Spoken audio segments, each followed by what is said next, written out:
আসসালামু আলাইকুম বন্ধুরা, কেমন আছো? মানুষের জীবনটা হলো নদীর স্রোতের মতন। কখন কোন জায়গায় যে শেষ হবে বলা যায় না।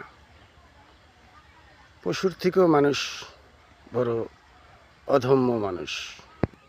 নদী যেরকম শেষ মোহনায় এসে একসময় থেমে যায়, মানুষও ঠিক তাই।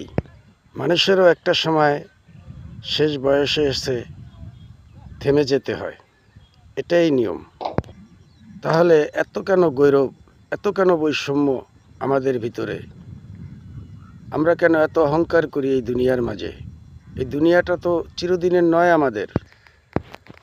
আল্লাহ এবং আল্লাহ রাসূলের বাণীগুলো আমরা মেনে চলি এবং আল্লাহ রাসূলের নিয়ম কানুন মতন আমরা চলার চেষ্টা করি।